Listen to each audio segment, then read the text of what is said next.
তো বন্ধুরা, এই মেয়েটির দাঁতে কি একটা হয়েছে। তো আমরা প্রথমে দাঁতটিকে ভালো করে দেখব কি হয়েছে এবং একটা কোকেন দেবো।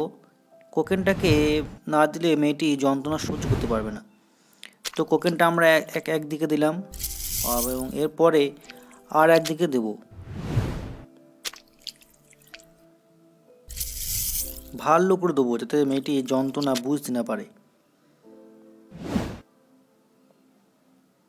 এরপরে একটা ছুরির সাহায্যে একটুখানি কেটে নেব এবং ওই দাঁতটির চারিপাশে আমরা ভালো করে মাড়ি থেকে দাঁতটিকে আলাদা করে দেবো।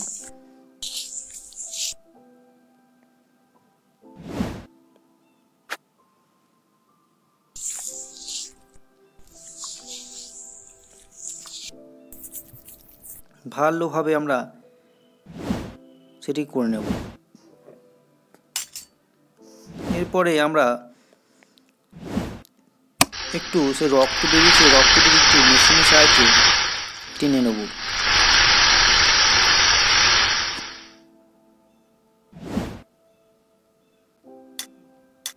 এরপরে ও দাঁত থেকে মাড়িটিকে একটুখানি টেনে ফাঁক করে নেব।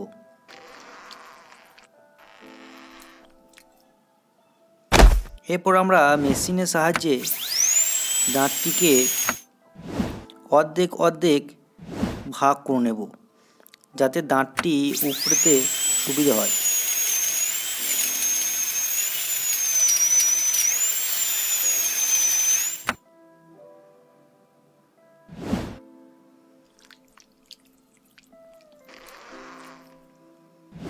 এবার আমরা একটি কাঁচির সাহায্যে সে অর্ধেক দাঁতটিকে আস্তে আস্তে টেনে বের করব। আস্তে আস্তে আস্তে সেটিকে বের করে নেব। দেখুন, দাঁতটি বেরিয়ে গেল।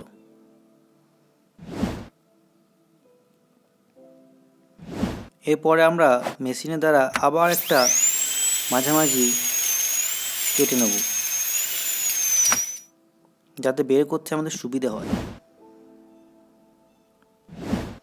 এরপর ওটাকেও আস্তে আস্তে টেনে বের করব, খুবই আস্তে, যাতে মেয়েটি না যন্ত্রণা হয়।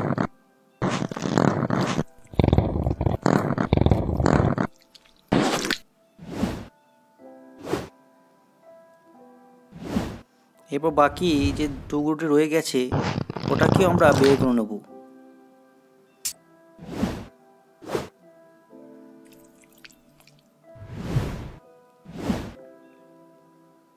এরপরে ওই জায়গাটিতে কিছুটা ওষুধ দিয়ে দেবো যাতে এটা সেফটি না হয়ে যায়, এবং মেশিনের সাহায্যে সে আবার সেটিকে টেনে নেব এবং ওই জায়গাটাতে ছোট্ট মানে একটা গজ দেব এবং গজ দেওয়ার পরে আমরা সেলাই করে নেব। আস্তে আস্তে আমরা সেটি সেলাই করে নেব। দেখুন, মেয়েটি দাঁত এখন পুরোপুরি তোলা হয়ে গেছে এবং মেয়েটি খুব খুশি।